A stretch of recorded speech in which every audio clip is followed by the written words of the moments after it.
From the Lower Colorado River Authority, this is Wavelength. Creation of this new river authority will help electrify rural Texas. And so today, we are here to dedicate this mighty structure, Buchanan Dam. But this has been a great organization for 60 years. It's going to be a great organization for a long time to come.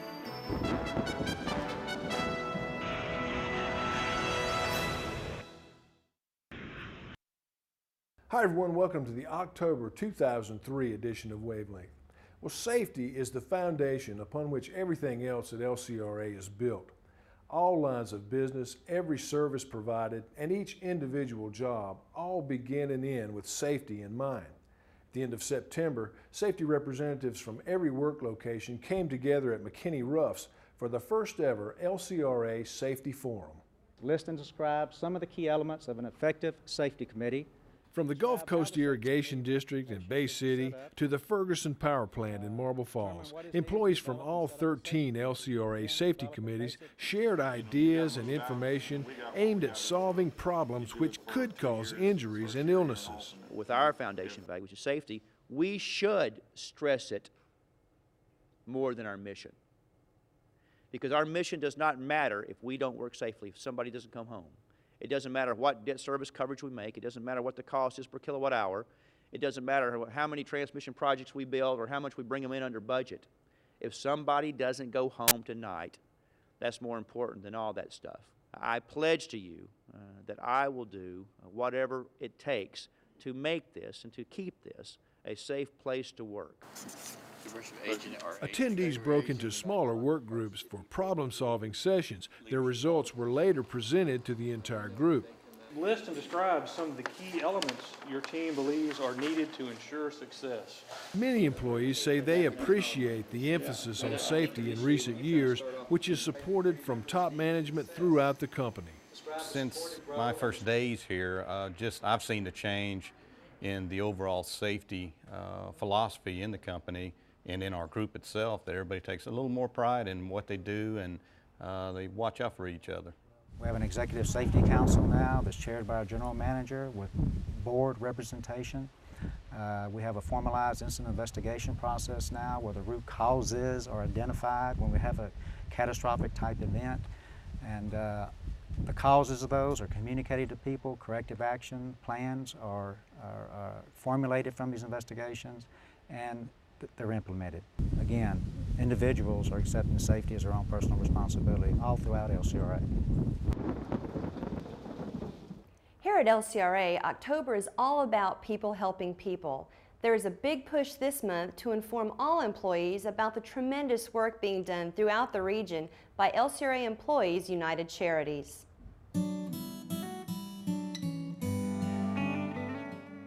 United Charities was organized by LCRA employees in 1990, and since that first donation, United Charities has given out over $2.7 million, benefiting more than 400 nonprofit organizations in LCRA's service area.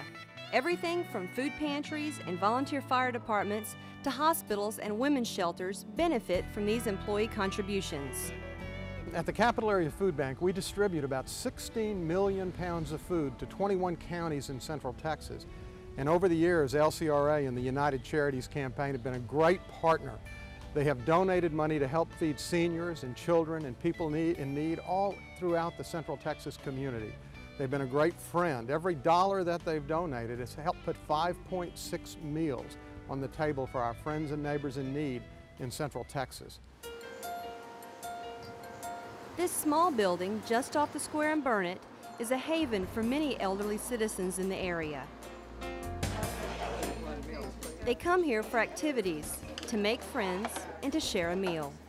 Well, it means a whole lot. It means I got a place to go. I don't have to sit at home. It's no place like it. I mean, we have a good time and we have plenty of good eats. That one meal a day just keeps me going. Webco also provides Meals on Wheels to those who can't leave their homes.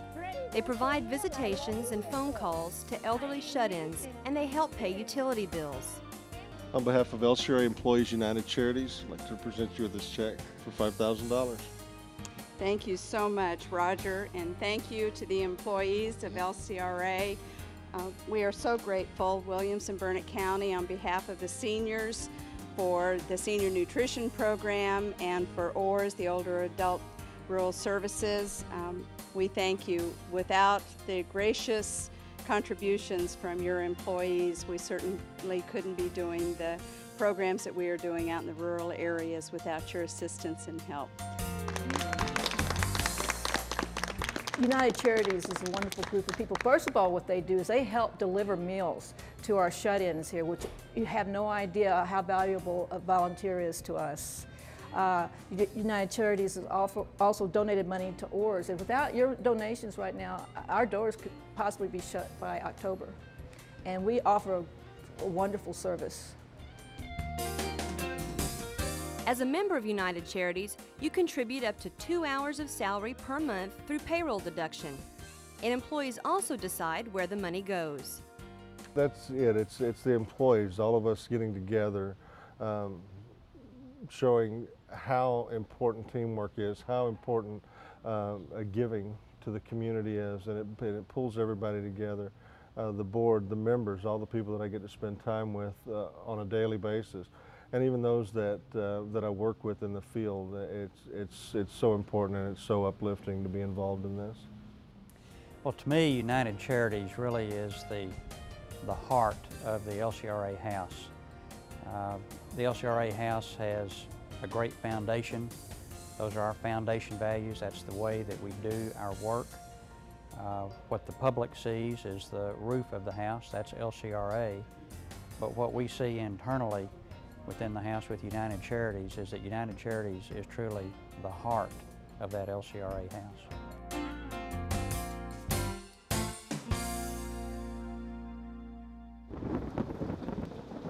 By all of our citizens, To many people, the word leadership brings forth memories of great presidents such as John F. Kennedy This nation will remain or Franklin Roosevelt. Some say leaders are born. Others say leadership can be learned. One great Texas leader, John Ben Shepherd, dedicated his life to public service and volunteerism. And today, the John Ben Shepherd Leadership Institute is dedicated to training the leaders of tomorrow today.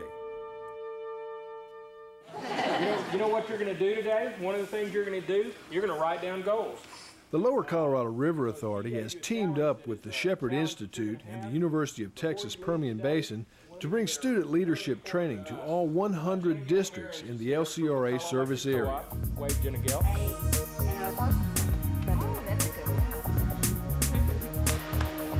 In the past 3 years, over 4,700 high school students have participated in 54 student forums.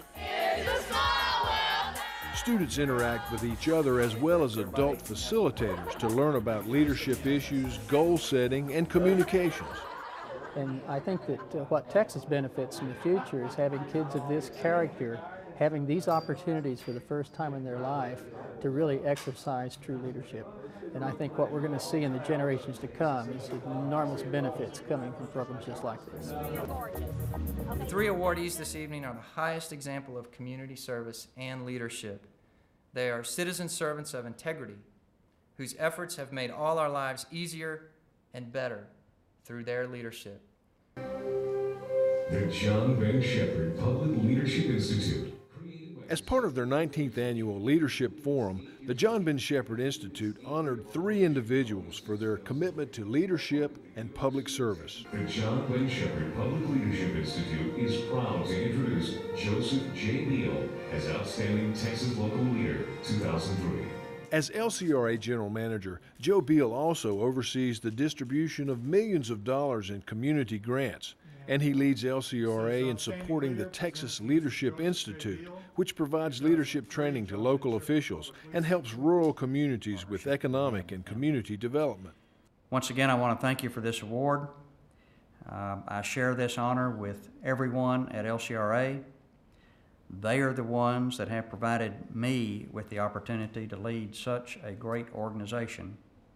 and they are the ones that are really helping others within Central Texas. So again, I thank you very much. I appreciate it. Also named Outstanding Local Leaders were Arlington Police Chief Theron Bowman and Nacogdoches County Susan Kennedy.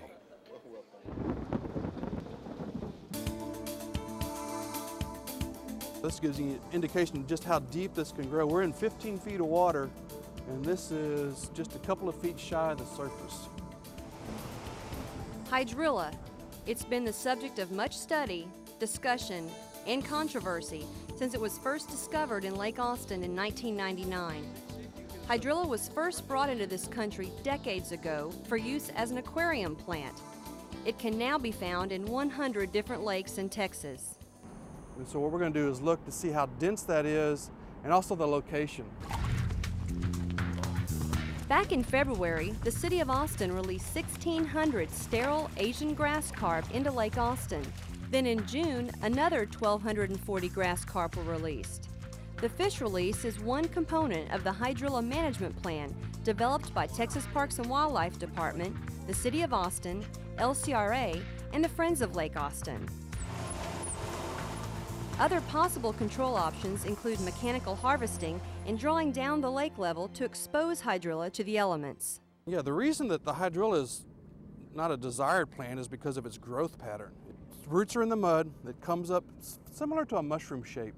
Comes up on a stem, but then once it gets to within 2 or 3 feet of the surface, it forms this dense canopy. That canopy then shades out any other plants below it, so it gives it a competitive advantage.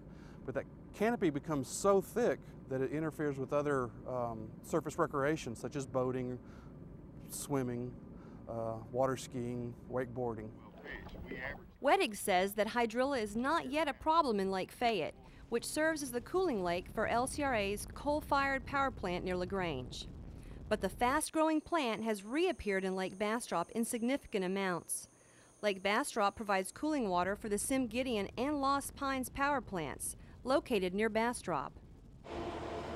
LCRA is using a mechanical harvester here to help control the Hydrala near the water intakes at the plant. It very easily wraps around any structure that comes in contact in the water. That's why it's especially hazardous to swimmers. They can get tangled up in it very easily. The 2,840 grass carp in Lake Austin can eat their own body weight in Hydrala each day. And since they have grown from about 1 pound when released to 4 or 5 pounds today, they are now eating significantly more of the plant mass. So what we're trying to do is get just the right number of grass carp in which we gain control but not overstock the lake. So far, well, I guess you'd have to give us kind of a mixed scorecard. And the Hydrala is definitely less than it was last year, but it's still present, and therefore has the potential to cause either damage and or just impede use in the future.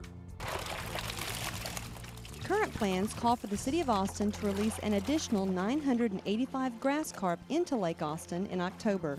A drawdown of the lake is also a possibility this winter. Father, our nation was shocked 2 years ago by such a terrible attack upon our soil.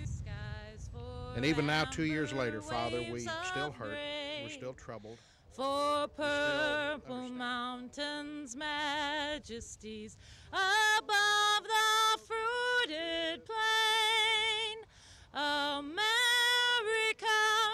America, God shed his grace on thee.